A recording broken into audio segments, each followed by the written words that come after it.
Hey everybody, Yankee here, and Django, who you can't see, but he's laying right here and you might hear him throughout the video.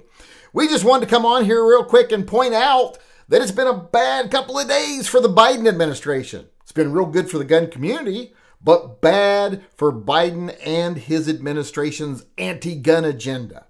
As you know, they've been doing all kinds of things to try to stifle your Second Amendment rights in this country, even going as far as trying to redefine what a receiver is, even though it's codified in law.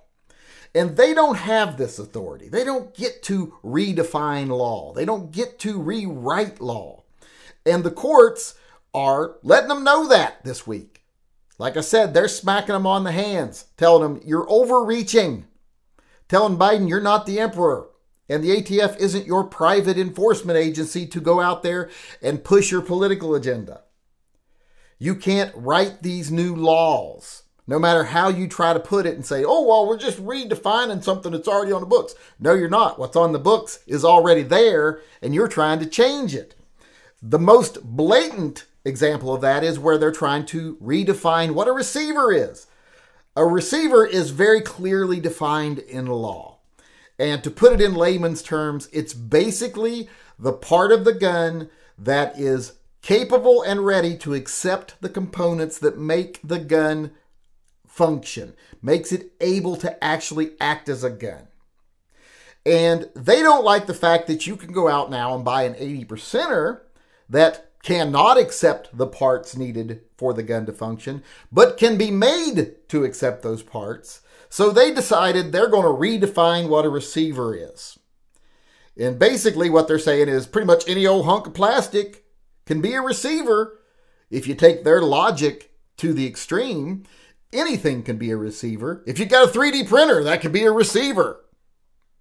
You know, according to the way they want to write things. And the courts told them, no, what a receiver is clearly written in law, and an 80%er by law, by the written law, is not a receiver. So that has been vacated now. So all those rules against, 80%ers, etc., their ghost gun battle, they just lost it. It has been vacated by the Fifth Circuit. Now they can appeal it to the Supreme Court, which they probably will, but I actually find it hard to believe the Supreme Court would even take the case. Not because I think the Supreme Court wants to do what's right for gun rights, but because if they took this case, they would have to go on record clearly addressing that these agencies don't get to redefine law, and I don't think they want to do that. That would limit the power of the government. I don't think they want to make that official statement. And I don't know if the Biden administration wants that either, but I don't know if they're smart enough to avoid it.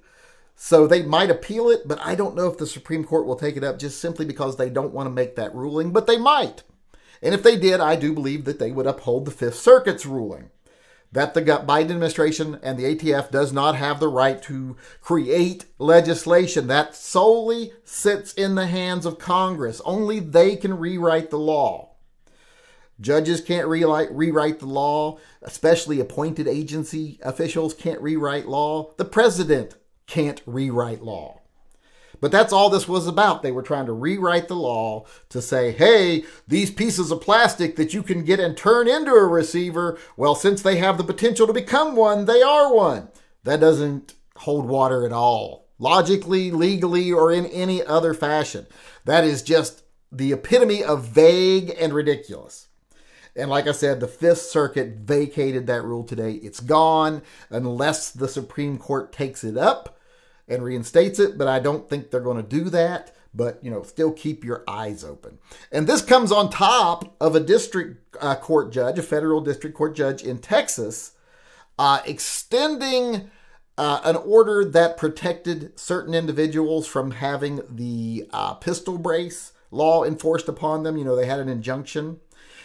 They extended it basically to everybody now because they said that this law is unconstitutional and therefore can't be enforced until it is settled law, meaning whether it is upheld or whether it is overturned, which they're signaling they believe it's going to be overturned, and that's probably most likely it's going to be overturned. Now, in this case, this is not as big a deal as the first one that I mentioned because, the injunction meant nothing really. As far as practical, real world things, I know a lot of people are telling you the injunction was very important and they were trying to get you to pay to be part of it and all this other stuff. And I've told you in the past, the injunction is not very important because right now the ATF is not enforcing the pistol brace thing. So no one's being arrested for it. So basically what this injunction did, and now that it's extended to everybody, what it does is saying that the ATF can't arrest anybody for violating the pistol brace rule, which they weren't doing anyway because they were waiting to see how the courts weighed in on the actual ruling itself. So no one was being prosecuted, but now no one is going to be prosecuted. Still not that big a deal, but symbolically it's a big deal because it's the courts signaling that we believe this is going to be overturned. So even though you're not enforcing it, you can't.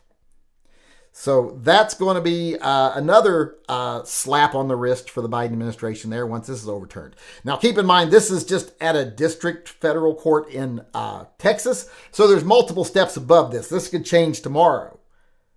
You know, a higher court could say, like if it went to the circuit court, they could say, you're absolutely wrong and we're reversing what you're doing and reading blah, blah, blah. Not saying that's going to happen, very unlikely to happen, but it could. The case with the Fifth Circuit about the receivers, you know, the only thing above them is the Supreme Court. That's the only next step that the government could do. They can't go shopping for, you know, judges that will support them in the circuit or whatever. In the issue with the pistol braces, they could still do that.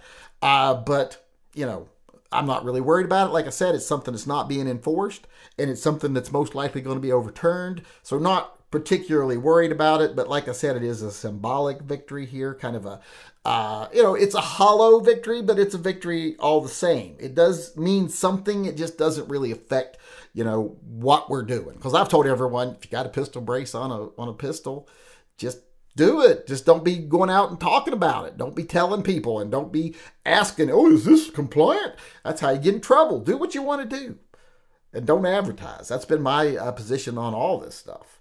But like I was saying, bad couple of days for the Biden administration. The receiver thing, where they tried to say basically anything that could be a receiver, you know, plastic, metal, your 3D printer, whatever. Those things now, which would have been verboten under their ruling if you had them, are not now and cannot be because they cannot rewrite the law as to what a receiver is. It's codified in law and only Congress can change it. So they got slapped back on that. And like I said, they got a really bad omen for their pistol brace rule. The court said you can't force this on anybody because it's probably going to be overturned. So really bad couple of days for them. They're getting put in their place. This whole, you almost have to wonder, how hard are they trying? Because the stuff they're doing is really ridiculous. The Biden administration, I know there's got to be smarter people there that know what's going on and they know these things aren't going to stand. So I'm like, how committed are you to the actual cause that you believe in? And how much of this is just political theater? I think the answer is most of it's just political theater. But like I said, it's dangerous political theater if they were to succeed. So it's nice to see they're not succeeding. Like I said, the courts are doing their job and putting Biden and the ATF in their place. Hey, one more thing before we go. In honor of the Fifth Circuit's decision today, I designed a new shirt. It depicts a couple of our wonderful ATF agents out in the field using their expertise and their inscrutable discretion to determine what is dangerous and what isn't, you know, what is a gun and what isn't. And it's called This Is Certainly a Gun. So if you would like to get one of these shirts to celebrate the Fifth Circuit's ruling today, go on over to my website. There's a link in the upper corner of this video. You can get this shirt or one of many others. I've been doing a lot of designs lately, trying to build up the inventory there to make it worth advertising it maybe, because this shirt does support TYMP, as do all the shirts except for the Toy Guns for Tots shirts. So if you want to get this shirt or one of the others and support TYMP, please go over. Like I said, there's a link in the upper corner of this video that you can purchase this shirt or one of the others. And all that money goes to help keeping TYMP running strong. Hey everybody. Please don't forget that this is November, which means we are doing Toy Guns for Tots 2023 throughout the entire month. So if you want to help out, if you want to donate, please go over to tympistolproject.com. There's a link in the upper corner of this video. You can either donate directly or you can buy merchandise. If you donate directly, for every $20 you raise for Toy Guns for Tots, you will get one entry into a drawing at the end of the fundraiser for at least one Glock Gen 5 G20. You can also get entries into the drawing by purchasing the ornament that is available over there, or buying the t-shirt that says, I donated to Toy Guns for Tots and all I got was this lousy t-shirt. Both of those items also come with an entry into the drawing at the end of the fundraiser. Or you can just buy some merch from the Toy Guns for Tots store and show your support for the program. All the profits do go to support Toy Guns for Tots. Also remember that we are still doing TYMP, the Yankee Marshall Pistol Project. If you feel that you could benefit from it, go over to that same link up in the corner, tympistolproject.com, and register. If you have no need to benefit from TYMP, but you would like to support it, go on over and buy any general merchandise that is not Toy Guns for Tots merchandise, and all those proceeds will go to fund TYMP. There are new designs over there all the time. I try to add at least one design every week so people have choices. So go on over, pick up some merch, and support the Yankee Marshall Posse Pistol Project.